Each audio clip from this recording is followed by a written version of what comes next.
and welcome to Saturday Morning Cartoons, the Collider weekly podcast for all things animation, including news, reviews, and interviews. Coming to you all the way from a series of hastily assembled vignettes, I'll be your co-host, Sean Paul Ellis, and joining me from a galaxy far, far away where he's definitely trying to perform a cash grab by putting all these things together, welcome my co-host, Dave Trumbore. David, how you doing, buddy? I'm doing real good, bud. Thanks for asking. Hey, you know what that reminds me of? This chapter from my autobiography. Would you like to hear about it? Here we go. No, I do not. Way back in 1983. Oh my God. Why is everybody giving you that reaction? I don't understand. You think everybody would want to hear these stories that only happen to me, that only come from my perspective, that have nothing to do with anybody else around me, but I feel like I can teach some life lessons. I have a friend, and he's a friend of the show, Joe Randazzo, who's been on an episode for Super Friends. He has this whole thing that he posits often, which is, I don't want to hear about somebody else's dreams. Like if somebody if somebody has a dream and they're like, let me tell you about my dream, I don't want to hear about it. Guess what? It's bat crazy. Unless you're Martin Luther King, don't want to hear it. Yeah, exactly. Or you're in a relationship where you're legally obligated to hear it. Exactly. If it's a significant other, then yeah, you're going to have to suffer through that. It's fine. It's okay. I actually don't mind them. It's not a big deal for me. But I agree with sometimes with Joe's version of this, of him saying like, hey, let me tell you about my dreams. I now take it a step further, and I will say anybody who asks me, can I read from my autobiography? My question is, would you like to get hit in the throat? Hit in the throat. Directly. Would you like to get hit directly in the throat? Has anyone ever come up to you and actually offered to read something from your autobiography? I guess not. I guess I've never really actually punched anybody. I mean, that's good. I guess yes. Both of those things are good that they didn't happen. However, we auto-forced ourselves, which is kind of like a punch in the throat, to watch this show this week to wisely wrap up our Lego Star Wars series. You know, we've talked about two famous brands that have done so much in terms of the toy industry, in terms of nostalgia, memories that we've had from childhood, whether you were somebody who built with a plan or somebody who didn't build with a plan and just kind of scattered bricks everywhere, to Star Wars action figures that you have that you may have gotten right after your sister was born in 1983. There's so much that's involved in this world. That sounded specifically autobiographical. That's your first warning. I shared a small story. I didn't read an excerpt from, or an excerpt, whatever it is. From his new book available on shelves this holiday season. It's called Sean Ellis, Punched in the Throat. I'd read it. Yeah, I would too. I'm probably in there somewhere. You're definitely in there. Don't worry about it. Oh, nice. But I think for both of these brands and the joy and how many great positive memories that I think a lot of people have for this, to come together to do a story like Lego Star Wars All-Stars is a real slap in the face, gang. And I cannot believe that we are closing out 2019 with this. How do you really feel? I will say, real quick, there is another Lego Star Wars series out there on Disney+. I believe it's called Rise of the Resistance. This showed up after the newer trilogy popped up. We didn't even bother with it because A, it's a series of shorts. There are 5 episodes that are about 5 minutes long. And B, people on IMDb seem to hate it. So while that would normally be something that would be like, that now you have our attention. We just didn't have the time for it. So You can check it out yourselves. Maybe we'll watch it over the break and get back to you. Probably not. We're going to leave it with this mess. Yeah, right. Also, don't punch anybody in the throat. Full disclaimer. Don't do that. That's a Don't read from your autobiography on the subway and don't punch throats. God. I mean, read your own autobiography if you're going to write it because, you are your own best you should probably proof copy it. editor. Yeah. Come on, gang. Let's get with the program here. But also, don't just randomly read it out loud to somebody who doesn't want to hear it. Don't do it. Don't do that. Nobody cares about your dreams. Nobody cares about your autobiography. Oh, God. But speaking of programs, what's on today's program? Oh, man. Again, as we mentioned, Lego Star Wars, All-Stars came out in 2018, and Dave is continually embarrassed, and he's actually like a little red right now with the fact that I keep saying colon. I don't know why. We're adults, gang. Let's get into it. This is just basic grammar. The All-Star stuff reminds me of, what was that Sports All-Stars cartoon we watched years ago? Oh, Pro Stars. Pro Stars. It's on the same level as Pro Stars. Yeah. This makes me think of the Smash Mouth song All Stars. Yeah, and none of it's good. So all respect to Smash Mouth. You're the best of the bunch, Smash Mouth, if you're listening. Yikes. Yeah, that's the bar we've set here. I know, it's very low, which if anybody's ever interested, there is an internet conspiracy that's out there that the guy Violent J, Guy Fieri, and the dude from Smash Mouth are all three the same person. And you know what? Sense. I don't really believe in any conspiracy theories, but that's one that I subscribe to. I don't even think it's conspiracy theory. I just think it's proven fact. Just fact at this point. I love it. Join us in 2020 when we switch this podcast over to an all conspiracy theory all the time. Conspiracy tunes? Sure, I'm fine with it. I'm in. Let's go. Do it.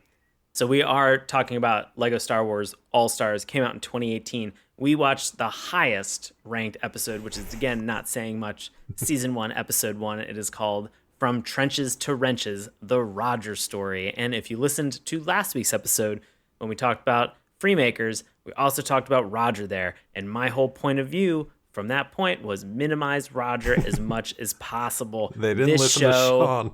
Nobody's listening to me right now, and it's very frustrating at this point in time. It's a very stressful end of the year, and I just want to be heard once. You got to write an autobiography, and then you can be heard for an entire episode. I'm going to punch myself in the throat. Well. Oh, man. Well, guess what? If you are not familiar with Lego Star Wars, and why would you be? You can already see the tone of this episode is going right down the toilet, gang, so that's fine. Spoiler alert, it's not going to get any better. If Sean stops talking at any point, he has punched himself in the throat, and I've just taken over, so deal with it. I am very frustrated getting into this, but you know who I'm not frustrated about? Our buddy Bobby Anthem. That's right. Our buddy Bobby Anthem is going to break this down with a little bit of our Lego Star Wars All-Stars recap. He's going to give us the synopsis. So Bobby, take it away. Lego Star Wars All-Stars is an animated adventure series that spans all Star Wars eras. Comprised of 8 shorts and 4 half-hour episodes, the series features Lego versions of the latest heroes and villains of the Star Wars galaxy, alongside iconic characters including Kylo Ren, R2-D2, Young Han, Chewie, Young Lando, BB-8, and General Leia. Bobby almost makes this show better. He definitely makes it better. He almost makes it palatable. You know what? Bobby's the only saving grace in this show. If Bobby voiced Roger, that'd be amazing. I'd listen to it all day. Yeah, why wouldn't I? Yeah. Bobby, write your autobiography. You kind of have one going on with your podcast, which is amazing. Which is good. So that's okay. Because I make the choice of when I get to tune in and listen to that. You've rarely shown up at my house and just started reciting an episode of your podcast. It's happened rarely, and I've enjoyed it every time. But usually it's my choice, unlike this episode. Oh, God. You would think if you were listening, maybe Sean and Dave are recording late in the evening, and maybe they've had a couple adult drinks as they are getting into this. We are both stone cold sober, and this is the middle of an afternoon, and I am not drinking caffeine anymore because if you listened last week, you know the twitch in my eye has not gone away yet, and guess what? Some of that is from fatigue, stress, and over-caffeination. I told him it was a Lego bolt, but it's still there, and it's starting to grow into his skin now, so there's nothing I can do about it. Oh my God, this is so hard. We are going to talk about the good, which sounds funny to say. The good, the bad, and we're also going to talk about not the ugly, the LOL. I know, it sounds a lot like a very notable spaghetti western that you've all heard of with Clint Eastwood. But guess what? It's not that. We're talking about what we liked about this show. We're going to talk about what we didn't like or what didn't resonate with us, which, oh boy, here we go. And we're going to also talk about what we found funny, whether it was intentional or unintentional. I know we are kind of coming down on this hard right out of the gate, very hard. I also want to say, can also appreciate the fact that there are a lot of people who spend a lot of time, energy, and effort putting this together. Of course. Obviously, late 30 white dudes who are watching cartoons and doing a podcast about it, we're not always target demographic. But for the sake of this, we watched episode 1 of this, and now we're going to get into it. So, Dave, what did you find, and this hurts to say it, what did you find good about this show? I've got a few things because, I kind of took it easy on this. You just went, ugh, as you were saying it. It's because all of them are kind of tainted with the fact that I'm just like, they tried really hard. Some of the issues we had with previous series in our Lego Star Wars series was the pacing issue, right? Sometimes the characters couldn't quite carry a full story. Sometimes the pacing either felt rushed or felt drawn out. With this one, I liked the idea that it was 5 or 6 vignettes, right? So it was just one episode, 22 minutes long, but they were very short, quick little stories. So it kept the pace moving along. which was good for a number of reasons in this particular episode. But we got a number of different kind of looks at the Star Wars universe. A bunch of different characters came in, and you were only with them for a little snippet of time. But I like that it kept the pace up, and you got to see some corners of the universe that you otherwise wouldn't get to see through the eyes of Roger, the battle droid. How about you, bud? What were some of the things that worked for you? I like that you ask what some of the things were. One of the things. I feel like a lot of this is the same 3 things that I've been saying for the last 3 weeks. So let's just hat trick this and get it over with again, gang. Music by John Williams. There's some John Williams, not necessarily music, but there are definitely some cues of John Williams music and an orchestral score that's added into this. Love John Williams. Fantastic. Love hearing it. It definitely feels Star Wars for me in that sense. The characters. We see some familiar characters. Great. We have a reveal of a character that's in, that's a cornerstone of the Skywalker, story. Great. Comes at the very end. We get exposure to some characters that we talked about last week with the Freemakers. Yep. Great. I love that everything is punctuated with great. Yeah, it's if you were to write like a paper where you did you needed to check boxes of what made a Star Wars or like a Lego Star Wars thing, it checks most of the boxes. Yeah, you can say the same for some of the movies in recent years too. Trust me, I know. But the problem is just the content and the heart that we'll get into, especially just sort of the story structure for this, which was total garbage, and I can't wait to crap on it in a minute. But it's nice to see the brands. We talk a little bit about the brands, and we've been kind of delving into this. Star Wars as a brand, Legos as a brand, both are very strong brands. This, kind of fusion, this Super Saiyan fusion that they have together to create this kind of a show. Oh my God, you just I want a Lego DBZ. Yeah, Lego Super Scrap Saiyan. the rest of this episode. Let's just fan cast that done. From now on. God, I love that. Are you kidding me? Right? Wouldn't that be so good? Man, can you imagine that'd be a lot of fun. All the little minifigure wigs that they would have for the different hairs? Oh, this is brilliant. God, Why this have they is not so done good. this? Guys, you heard it here first. Before Deadline announces it, you heard it here first. We have posterity. That'd be so cool. They'd get to do, you could do the mini blasters with the brick figures and stuff. And the little hands could kind of pop out so that they can kind of move like a Kamehameha wave attached to it. Yeah. It's so cool. I want that. So Why smart. don't better ideas than this show. And now we got to talk about this. Well, I'll have one more good thing here. So Sean mentioned the characters, some of which we'll get into details a little bit more, but they introduced some new characters and some familiar faces that I thought was kind of an interesting add to canon/legends. Why do I say it that way? This show was originally Legends. So anything goes. Doesn't matter. Nothing makes any sense, and it doesn't have to. All bets are off. They later canonized, which sounds very saintly, some of the characters, especially from the Freemaker family, one of whom is pretty important at the end of this particular episode, which was kind of cool. So I like that reveal. But you also get to meet people like Pace Freemaker, who they don't really explain that he was a Freemaker to begin with, but he's like the patriarch of the Freemaker family, which I thought was pretty cool. We get to see Roger have some run-ins with Jawas and Tusken Raiders. He also teaches Admiral Akbar to be a little more appreciative of his crew rather than just barking orders all the time, which I thought was cute. I thought that was fine. There's a scene of Droid Rebellion, and they stand up for droid rights. I thought that was pretty cool, even though I didn't like clear droids on the last episode, as you will undoubtedly remember. Very droidist of you. Very droidist of me. And as you remember, we also get to meet Moxie Freemaker. She happens to be the niece of now Senator Cordy, and we also see General Leia at the end of this episode, and both of them welcome Moxie into the Resistance. So that's where the new kind of trilogy starts to kind of take place within this legend/canon universe. So I thought that was a nice tie-in. Unfortunately, that's about all the good stuff that I have. Yeah. Sean's got pages and pages and pages of bad here as I scroll down through the show notes. Sean, buddy, what's going on with you?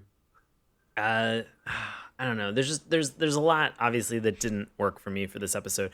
I'll say overall, one of the biggest things that we have talked about that's a problem within the Lego Star Wars universe and what they've created is sort of rehashing a lot of stuff that you've already seen. Yeah.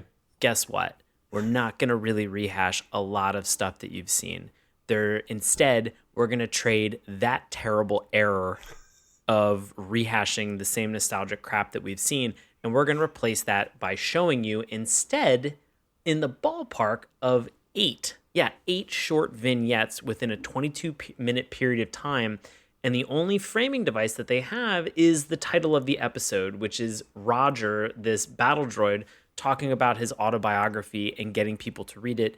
And as David mentioned, he continues to not just read this to them. Nobody's asking him to read it. He is imprisoning people in awkward situations and then making them listen to his autobiography. And nobody cares about it. I think in terms of being able to put Roger's story in this device, this feels very slapdash for me. In fact, a majority of these shorts already existed without this Roger framing device. Right. What happened was people watched these and thought, oh, these are kind of fun. And then they had all 8 of these vignettes laying around and they thought, you know what? We could put this into the first episode of All Stars and just consolidate them all into one. Doesn't work. Doesn't work at all. There's no context in terms of what's happening here.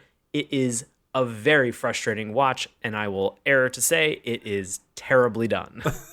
I'll say it's one of those things where if you like the character of Roger, you're probably going to enjoy this. Nope. The same thing would go to say, like, if you like Jar Jar, you would probably like to see episodes with Jar Jar. If you really don't like either of those characters, this will be 22 minutes of torture for you, as it probably was for Sean.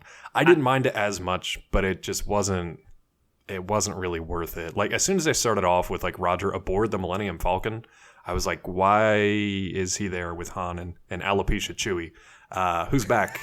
Again, by the way, if you remember from a couple weeks ago where Chewie just shows up with, like, vitiligo all of a sudden, just kind of like, wait, what? He's back, and it looks terrible. I don't know why Roger's there, and I didn't want anything to do with him. Yeah. I think for the idea for Chewie, I think what they're trying to do is they're showing that there's, like, a difference in terms of the fur that they have. Which is fine. You've got to have a shade between, like, brown fur and just, like, white albino fur. 100% agree with you. I'm on board. I will say you mentioned... You previously posited that you thought it was, like suntan lotion, something from his vacation. Because he was going to the beach in one of the early episodes. Vacation in these episodes, apparently. It looks bad, folks. Change your design, Lego. Yeah, does not work. Does not good. I'll say some other things that don't work is, we've been talking about really kind of vantage points for storytelling and sort of like who the actual audience is. And we've been talking a lot about viewing the world of Star Wars through the droids. Why the droids? Because a lot of them are constants throughout a majority of the stories. Guess what? If R2-D2 and C-3PO can't carry this story, what makes you think Roger is going to be able to support this on his brass bucket shoulders that he's barely able to hold anything to begin with? And that was that's a great point, because this wasn't as Lego-fied as a lot of the other shows were either. The only thing that looked kind of Lego-y was that Roger kept falling apart. And I'm like, I don't really want to watch a character who literally just dies over and over again and gets put back together, unless I'm watching Tom Cruise in literally any movie that he's in. But it just didn't work for Roger. And it wasn't a toy. I didn't want to buy the Roger toy because it looked like it was crap and it was going to fall apart. You know what? In terms of branding for this, there are tons of explosions. Yep. There are tons of crashes in this. And not a single Lego brick splinters off or kind of is thrown in any direction as a result of these. They just act and function as if they're really not in a Lego universe. Yeah. It's just, again, it talks to like the heart and sort of the content behind the storytelling. None of it was there. It was so not good. We didn't even have a crawl in this, which was fine because I don't even want to crawl. I want to get through this as fast as possible. Because Dave, you mentioned you talked a little bit about time, about 22 minutes for this episode. At the 12-minute and 45-second mark, Sean punched himself in the throat. Yeah, I should have. There is a moment where it should have been blacked out. It should have just ended. If it was a 12 or 10-minute style sort of Adult Swim short that would have been there, I would have been like, okay, not good, but also excusable. And also over, yeah. But yeah, exactly. What moment would have was been that? Done. It was a moment where suddenly you have Roger saying that old parts can have a new purpose. Oh, yeah. He explodes, and then it focuses in on his head, and he goes, or sometimes it's just junk. And that was that would have been a good end, yeah. But that's all, folks. And Also that. We would have been cool with it at that point. Not good, but as Dave said, excusable and over. Yeah. But this was just about to begin. I mean, at that point, I think we were maybe 4 vignettes out of the 8 into it. And so they were going to continue to ham jam all of this stupidity into this episode and make you watch it. And it's so not good. I'm not kidding when I say Sean's like list of bads is quite long. Mine kind of blended with the LOLs because it was like some stuff was just bad and some stuff was so bad it kind of made me laugh, or it made me laugh for all the wrong reasons. But yeah, like I mentioned characters before. I bot from Rogue One, KB bot at all. Basically just clunked a bunch of people on the head and murdered them left and right. So it was weird to see him show up in a Lego thing. And again, they're trying to ham-fist all those side stories in there and connect the universe. And when this came out, they had more episodes and movies to work with. So they were like, more spaces to fill in with crap in between. And it gets tiring. And this one got pretty tired. There's the moment where they're making bantha bread, which I didn't know was a food. And I mean, drink it with blue milk and green milk, I guess. Yeah, and I don't care about it. No. And it hurts me because I have been making a lot of bread lately. And just the idea of not caring about something that I'm pretty passionate about at this moment, especially during the holidays, to be able to make bread for friends and family. Yeah. Man, what a kick in the teeth. What a punch in the throat, I guess is what I should have said right there. But holy crap. My final thing that I hated about this, that I loathed, is something about the characters that you had just mentioned, Dave, and talking about a little bit about Pace and Moxie Freemaker. Enjoyed the Freemakers. Our last episode when we had the Freemaker Adventures, really enjoyed learning a little bit about them and sort of some of these like force powers that Rowan has. In this, Pace Freemaker, this is his first introduction. And they don't give you any context. And so really, it asks the question, who is this? Why do I care?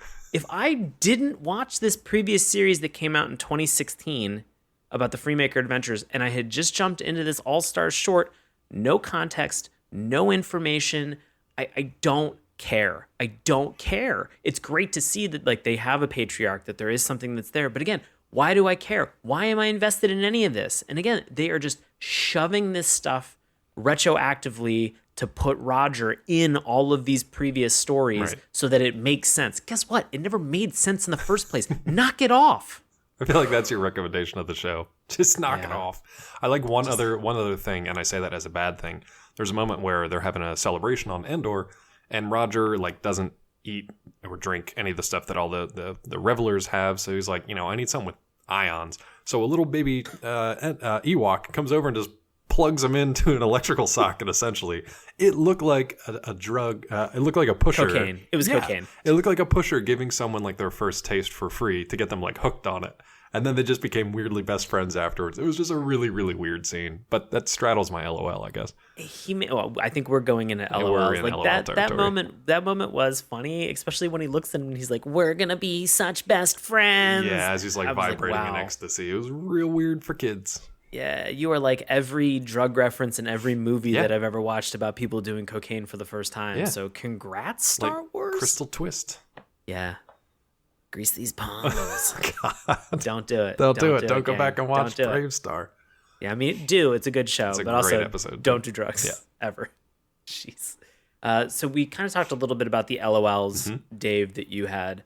I think my LOL moment was, again, it was the line that I had mentioned about, old parts can have a new purpose. I laughed hysterically when he exploded because I honestly thought I was 22 minutes into that show and it was just ramping up. And I was like, okay, cool, it's done. Nope. So it's kind of like an LOL with a twinge of sadness. Oh, not even a twinge, just a full throat punch. Yikes. Yeah. Well, one of my LOLs is Chewie's alopecia again, which apologies to anybody out there who suffers from vitiligo or alopecia, but it's kind of funny to see in an animated Lego character for no apparent reason. Speaking of designs that didn't quite work, the Rancors. The Rancors look really wonky, and I know Lego's had those designs for a long time, but for a long time they've looked pretty bad. They don't look like Lego characters. They look like knockoff creatures. One of the things that actually made me laugh was a bit of a lore drop with droid-related lore drop. Roger's trying to hide from some Imperials or whatever, and he gets caught. So he's in a trash can or something, and he kind of like lifts the lid of it up and starts talking to them. He's like, "Greetings, I am R2 3PO." That's not funny in and of itself, But when the troopers reply, they're like, astromechs don't speak basic. Like, that was funny to me because it's a nod back to the olden days when droids used to speak basic, quote unquote, English versus like the ones these days who are all just like beeps and boops and whistles. So that was kind of funny. And also, funny. Since we're talking about deriving pleasure from Roger being brutally injured or blown up, I like when he was yoinked into the gears of the Sandcrawler while he was trying to disable it. That was kind of funny, actually, to just watch him get dragged through the gears of the machine. That's pretty good. That's pretty good. You know what I didn't like, though? And I have this in my LOL. There's a moment where Roger, he has a jetpack on, but it malfunctions, and he goes Urkeling all his way through Maz Kanata's castle, just apologizing and just like excusing himself the whole time. It's just that kind of level of humor. I get it that it's supposed to be for like little kids and it's just very silly and funny, but it's just tiring. It just wore me out after 22 minutes. Would you have liked to see Roger actually become the first Jedi droid when he thought he was using the Force and it was actually Rowan using the Force? That was kind of interesting and misleading because we have an Imperial starship that is falling from orbit to Jakku. Yeah, during the Battle of Jakku. Yep. During the Battle of Jakku. And at this moment, Roger is looking for a part to be able to fix a ship, which is actually the only like true Lego brand moment that they have where they find the part and then they just kind of slap it on the side of the ship and the ship works. I was like, okay, finally a Lego stamp. Yeah. Finally something that's in here that's Lego enjoyable, that fits in the system. But they have this moment where Roger's kind of like raising his hand and he's kind of like bracing himself. But then all of a sudden, as the Imperial starship is getting ready to crash into Jakku, it stops. And he has that moment where he's like, yes, I'm using the Force. I'm the first, Jedi droid. And then it pans over and you see it's Rowan from Freemakers. He's like struggling, like, come on, get out of the way. Yeah. And in that moment, I was like, okay, that's cool to see that because that just kind of shows how strong Rowan is in terms of what he's able to do. That moment of seeing how powerful Rowan is the most interesting thing. And we're not even going to talk about it. Yeah, we'll just skip right over that because that was just a little blip of Roger's autobiography that he mentions Rowan in passing, but then he just goes back to the mainframe story anyway. Yeah. God, wow. Just not great. I think that's it for my LOLs, though. I think that's it. In general. For mine as well, yeah. I'm going to go out on a limb and say maybe you're not going to recommend this one. Yeah. Well, let's give some context to any new listeners and a little refresher. We can recommend a cartoon, and we can tell you why we think it's worth your time. We can also say that we don't recommend a cartoon, and we can give you a justification. If we don't recommend a cartoon, we can go one step further and we can dip a cartoon, which erases it from the annals of cartoon history. Yeah, from Who Framed Roger Rabbit. We get it. We're taking something from another thing and making it our own. It's what we're doing right now. Don't worry about it. We've had this mechanism in place for a very long time. We're very satisfied since the Ace Ventura animated series, as I just recently rediscovered. Exactly. So, Dave, how are you feeling about Lego Star Wars All-Stars? Here's the funny thing about how we decide dips and recommendations and then have our discussions. So normally Sean and I make a decision ahead of time, and then sometimes the conversation will sway us one way or another. Sometimes for spite points. For me, with very few exceptions, this particular series is just the definition of extra. It's extraneous. It's not necessary. It's fine for little connections between, characters and events you haven't seen before. We talked about that in previous episodes. They've kind of done this idea to death. But overall, it's just kind of silly and non-essential. So I won't recommend it. But the question is, do I dip it? I didn't want to dip it for a couple of reasons. One, they do introduce some eventual canonized characters with the Freemakers. We do get to see some brief moments with the Freemaker family that I thought was kind of interesting and may be suggesting what's going to happen in the future with Moxie joining the Resistance, things like that. Is that enough not to dip it just because they canonize some characters? I'm going to defer. What do you think? I'm going to go to my LOL quote. Okay. And say, sometimes it's just junk. And you know what? There have been so many Star Wars properties and cartoons and media and movies and everything. And we have talked about an obnoxious amount on this show. over the last couple of years since, Star Wars and this current trilogy kicked off, we have watched a ton of them, ranging anywhere from Star Wars Droids, like the 80s version Right. of it, to watching the actual animated portion of the Life Day special where they introduced Boba Fett for the first time ever. And we've really kind of dug deep into some of these things. The Ewoks cartoon, to have a lot of fun with some of the things that we have that are out there. We've talked about Clone Wars. We've talked about all these other things. This is one that just doesn't hit. For me, there is absolutely no reason to have this cartoon exist. And I don't mean that to be rude. I don't mean that to be terrible. But as you mentioned, this feels like it's the definition of something that was extra, something that's superfluous. It didn't need to exist, and it feels like it's trying to retrofit a part, which is Roger, into a larger story for the, I guess, idea or maybe purpose of future canonizing it later on down the road, and it's not going to get there. And the idea of using this battle droid in this sense, we have enough droids as it is. And as we've mentioned, no droid, the perspective of a droid in Star Wars, seems to be able to carry a single story by themselves. They are fantastic supporting characters. That's what we have there. They help to humanize the characters that are there in some sense, or introduce new and interesting threats like we saw with last week's villain that we had that was on. Roger is not one of them. Roger is never going to be one of them. Stop trying to make Roger happen. It's never going to work. For this is a hard do not recommend for me, and this is also a dip. I didn't even have to think about this when I was done with it. Now, this is a dip. Now, normally that's how I judge my dips. If it's one of those things where I'm just like, dip it, it's like a gut instant reaction. Yeah. I don't feel that for this one, if only That's because okay. of the Freemaker connection. So it's definitely going to be a strong don't recommend. Like, don't bother seeking this out. Maybe, listeners, if you're fans out there of the rest of the series beyond this premiere, let us know. Let us know if there's other episodes to check out. Sean won't watch it, but I might give it a shot. I can't recommend it at all. It's just not worth your time. There's too much other better stuff out there. But at the same time, I don't want to dip it just on the off chance that there's some important canon stuff in there. If we dip it, there's nothing Disney and Star Wars can do about it. It's gone. Sorry. Yeah. So that's heavy responsibility, and I'm not going to do it. All right. So we're split on the dip. Maybe Split we'll on the dip. revisit it next year. Yeah, it doesn't get dipped. It gets saved. We need a Just like Roger gets put back together and saved for another adventure, for better or worse. Please don't. Please never subject me to this again. This is Coming in 2020, the return of Roger the Battle Droid.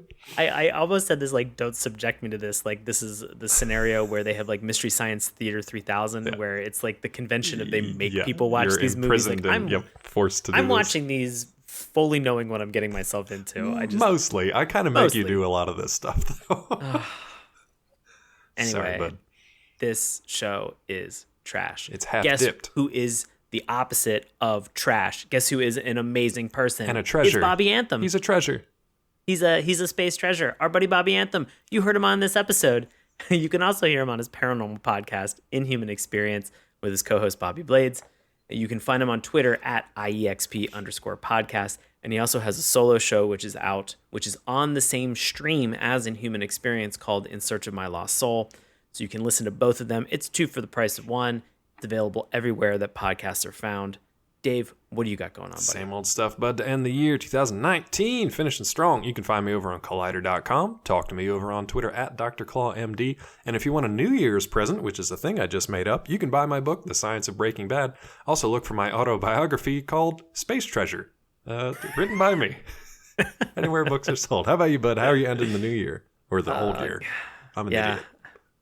I mean, as always, I perform live improv comedy with a group that's called Nox. That's NOX exclamation point. You can find tickets and times at witdc.org. Not to be confused on Instagram with Nox Shop, which is an adult sex toy shop. So we are not that. I am an improv group doing comedy.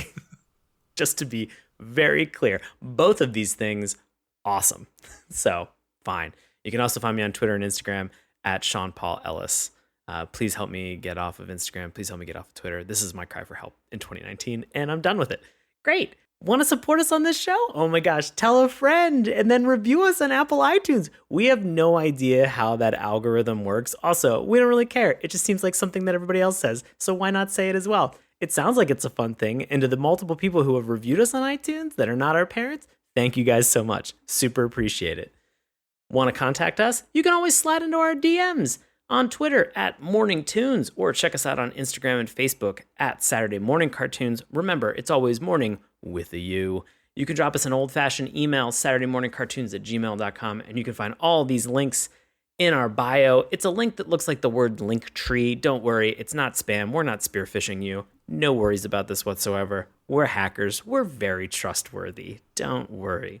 But you can also find ways that you can view all of the cartoons that we have watched for the show. You can also recommend cartoons, and you can find all of our social media sites on that link as well. It's in the bio of all of our social media sites. And as always, you can listen to us on iTunes, YouTube, Apple Podcasts, Stitcher, Google Play, Spotify, anywhere fine podcasts are sold.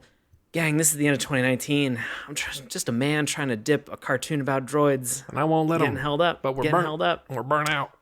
Getting real burnt. But it's okay. Thank you guys so much for listening to everything in 2019. We sincerely appreciate everything from you. And if you've made it this long into the episode, you guys are the realest, and we love you guys so much. So thank you for listening to the show. We appreciate it. And we'll talk to you more in 2020. You're the real space treasure. Yeah. And also next year, 2020, Barbara Walters is joining the show. Crazy. Very weird and controversial. Replacing me, which I was mad about. But honestly, you really can't be that mad. Yeah. I mean, my mom will actually finally watch the show. That's true. Same. That's it. Have a healthy and safe New Year's, and we'll talk to you soon. Happy New Year. Thanks for listening. I like that I wave like a moose. Hey, everybody. Thanks a lot for listening to Saturday Morning Cartoons. Now, if you'll excuse me, I have to transform and roll out.